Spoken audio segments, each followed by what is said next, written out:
The Florida Council on Compulsive Gambling Incorporated operates the state's only 24-hour confidential and multilingual problem gambling helpline at 1-888-ADMIT-IT. The primary mission is to increase public awareness about gambling addiction and to furnish support to persons in need of assistance. The Florida Council on Compulsive Gambling joins me next on Bayside.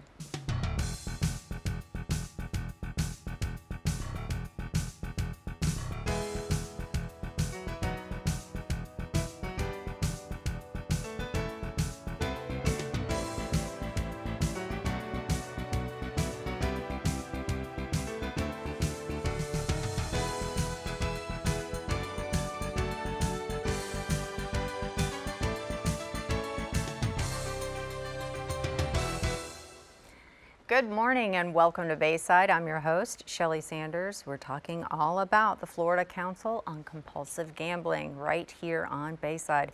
And of course, to talk about that, we're going to speak with Miss Marisa Palali. Welcome to the show. Thank you for having me. It's a pleasure to have you here, and it's nice to know that there's an organization out there for those individuals in need. I mean, this is relatively new in terms of assistance and recognizing that this isn't a disorder, that this is an issue. So our organization has actually been around for 30 years. We just celebrated our 30th anniversary, but a lot of people maybe aren't aware of us. We sort of work in the shadows. It's called the hidden addiction, and I think that sort of transcends sort of a lot of our organization. We're helping a lot of people who, aren't really displaying their addiction outwardly or letting people know about it. Sure. Now, why do they call it the hidden addiction? So they call it the hidden addiction for a couple of reasons. One of the reasons is there aren't any physical signs or symptoms that there are with a lot of other addictions. So there's not any card marks on your arms, you don't have roulette breath or dice eyes, things like that.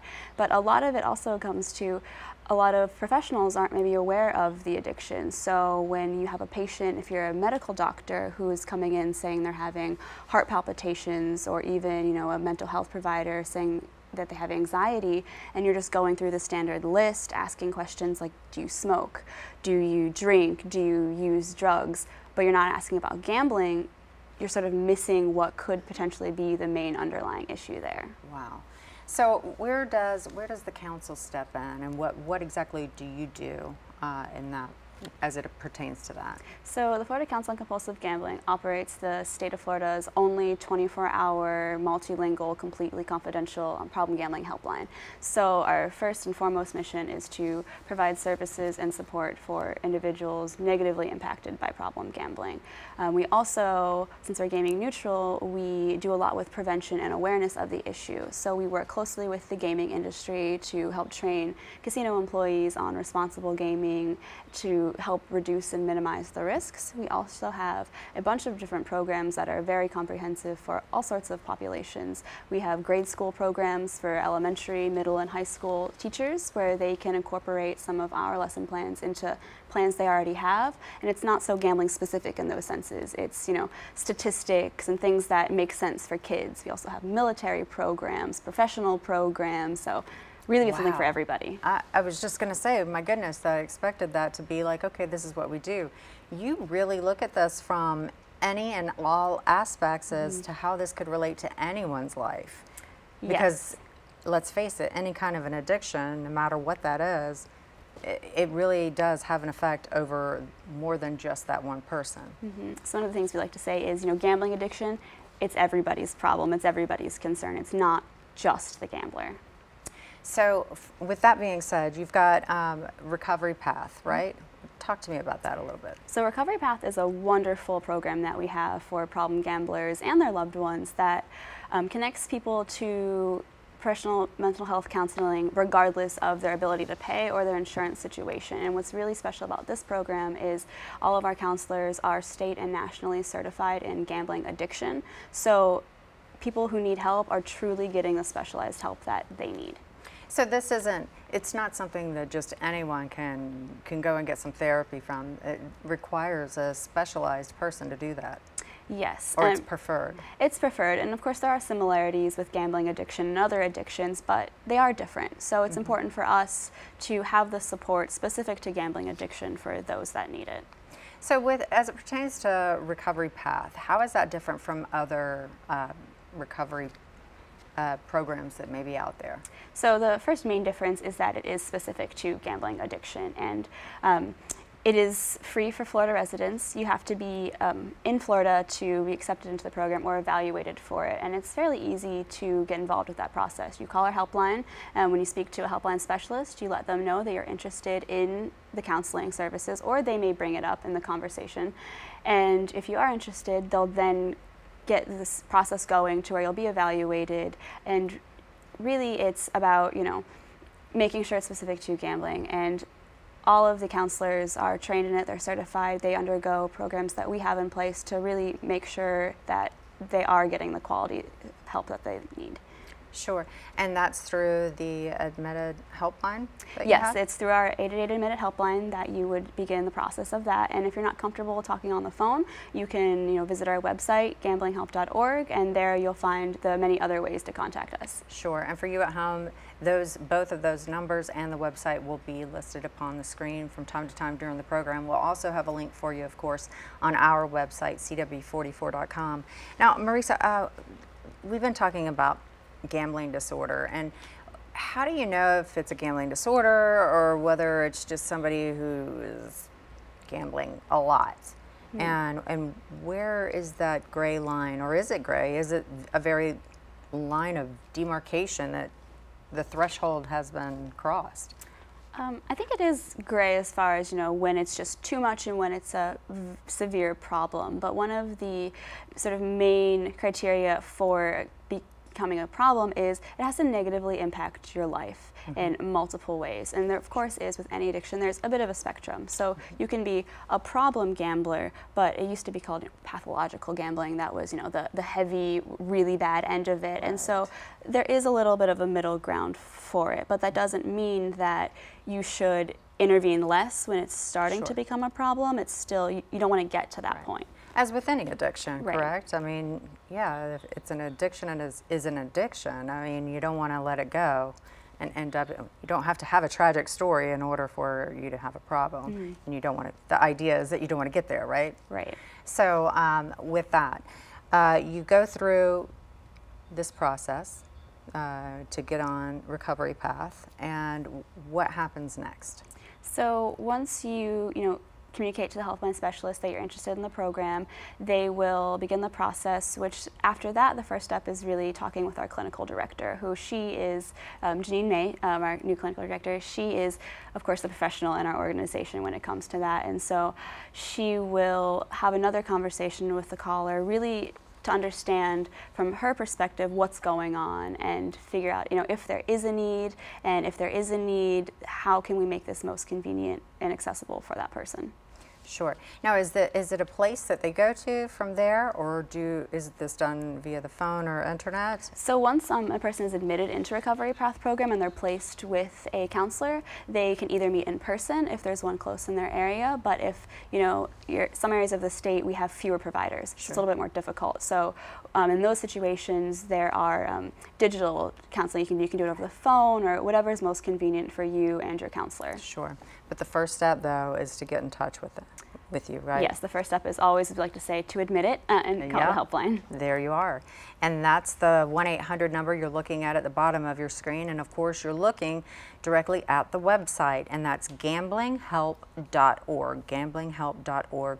If you know someone, you are related to someone, perhaps you yourself have an issue, I encourage you, log on to this website, even if you have a question.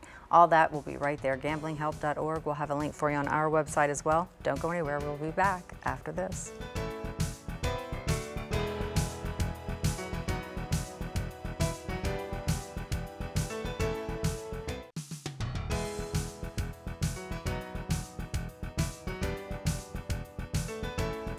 Welcome back to Bayside. I'm your host, Shelley Sanders. I've been talking with Marisa Palali all about the Florida Council on Compulsive Gambling.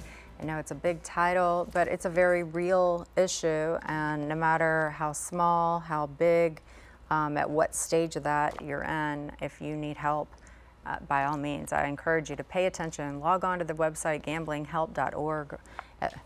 call the 800 number. There are many ways to get in touch with you guys. Now, we've talked about gambling disorder and what that is and what that entails, and someone that gets on the recovery path, what that looks like. Let's talk about now, what are the signs? Say I have a brother or a sister, child, whatever, and I'm thinking, you know, I don't know, I kind of suspect, but I don't know for sure.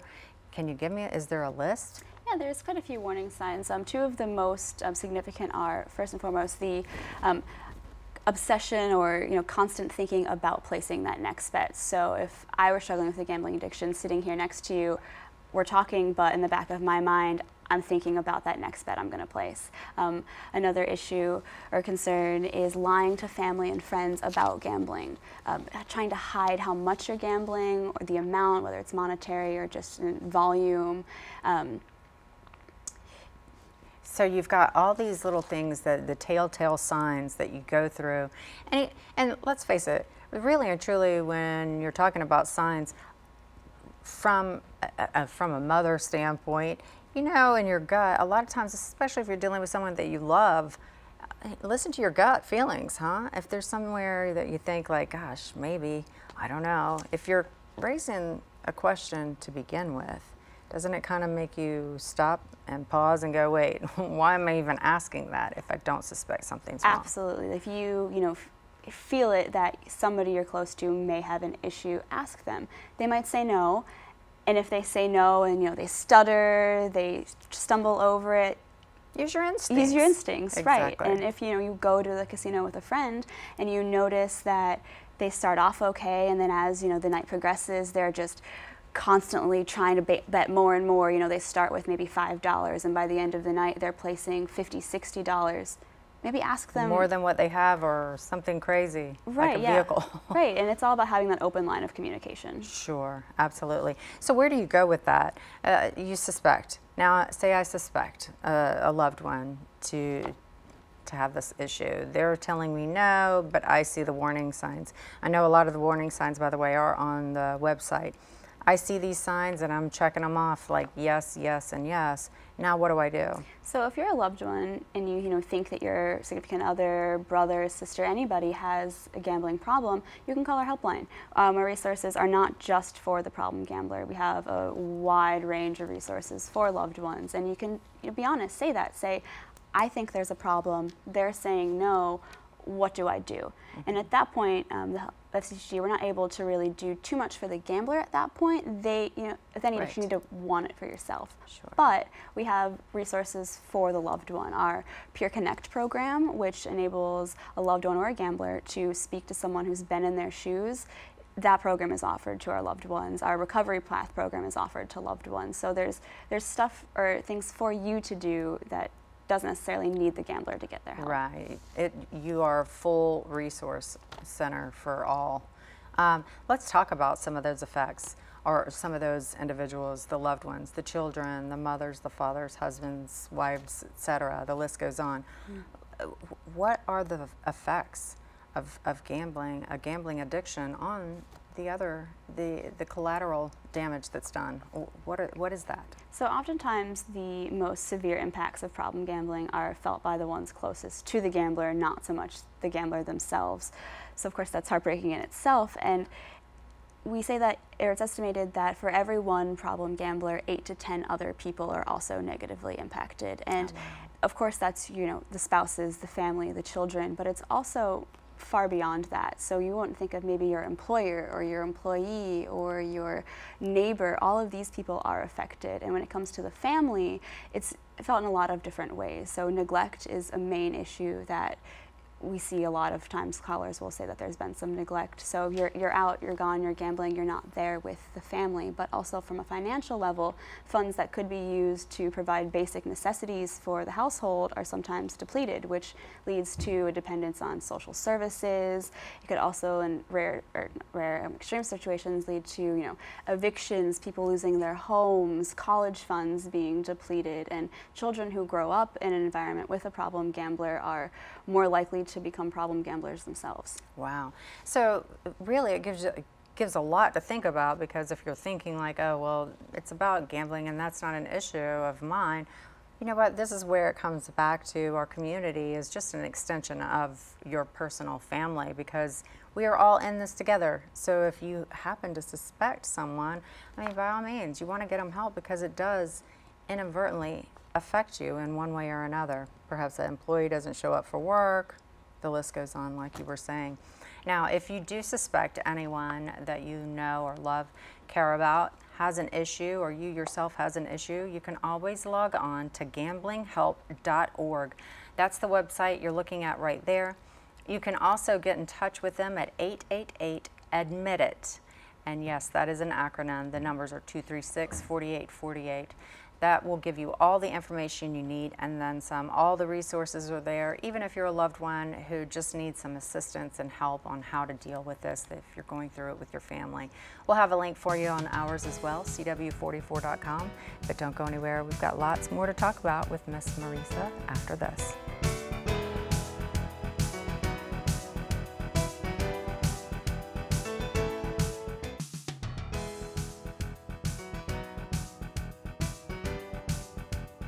Welcome back to Bayside. I'm your host, Shelley Sanders. I've been speaking with Marisa Palali all about the Florida Council on Compulsive Gambling. Now, Marisa, when we left for break, we were talking about children of those that have a gambling addiction. They are more at risk of developing one themselves. So how can we as parents, some of our viewers out there thinking, okay, as a parent, how can I make sure that this doesn't happen to my child? Is there something that we can do, measures we can take to make sure, or try to make sure our children don't develop an addiction to gambling? Absolutely, there are several steps parents can take. One of which is, the holiday season's coming up, and it's easy to think, oh, well, let me just stick a scratch-off ticket in a stocking or on a card or something, and it seems harmless. But the reality is that's a very dangerous thing to do. A lot of research shows that children who are exposed to and begin gambling prior to the age of 18 are much more at risk of developing gambling problems than those who don't.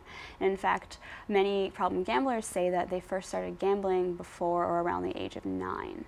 Wow. So we definitely discourage lotto tickets as a gift for minors. Also, I know a lot of families will have, a quick poker game after a dinner or something like that, and that's also not appropriate for children to partake in. It's something you would, maybe not think about. It's lighthearted. Sure. Even if there's not money being bet, it's important to remember that gambling is not just wagering of money, it's of anything of value.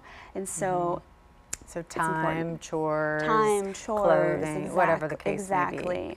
It's not about the item being wagered, it's about the actual act of something of value. Right, and when it comes to kids, sometimes that's not as easy to quantify or put something on. So dares, for example, that's gambling. And in those situations, the kids are gambling or putting at risk their acceptance with their friends. Yeah, and those are little things. I mean, I'm sure that a lot of parents out there are thinking, oh my gosh, I never really thought about it that way. And you're right. How many times have you put a lotto ticket in the stocking, or just added it to a little present for a birthday, or even a dare being some form of gambling? It's a lot more to think about than just that. Now, there's also video gaming. I know a lot of talk is about the gaming that's going on right now. How does that relate to, and is that something that raises your eyebrow at all, being that you're talking about gambling addiction? So gaming addiction is similar and also very different to gambling addiction. Of course, it's similar in the sense that a lot of it takes place on the internet or mobile, and with gambling, it's becoming more and more common for online and internet gambling to be present. So with kids, that of course is a risk, but also some of the video games that are being played, though they're not gambling games, there are elements within them that are gambling, and parents may not be aware of that, which is a concern for us. For example, some of the games have loot boxes, and those loot boxes, what it allows you to do is you spend real money to get this box, and in the box there are certain power-ups that give you an advantage in the game. Exactly. I think any parent that has a child out there with video games, can understand that. All right, there's so much more to talk about. Unfortunately, we are running out of time. You can get all the information that Marissa and I have talked about on today's show on the website you're looking at right now. It's gamblinghelp.org, gamblinghelp.org. We'll have a link for you on ours as well, cw44.com. Why don't you go check it out while we get a break.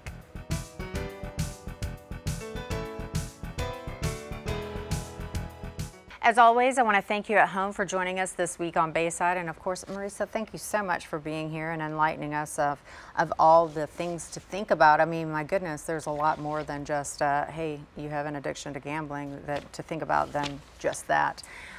If you need help, if you have a loved one that needs help, by all means, I encourage you to log on to their website, gamblinghelp.org, gamblinghelp.org.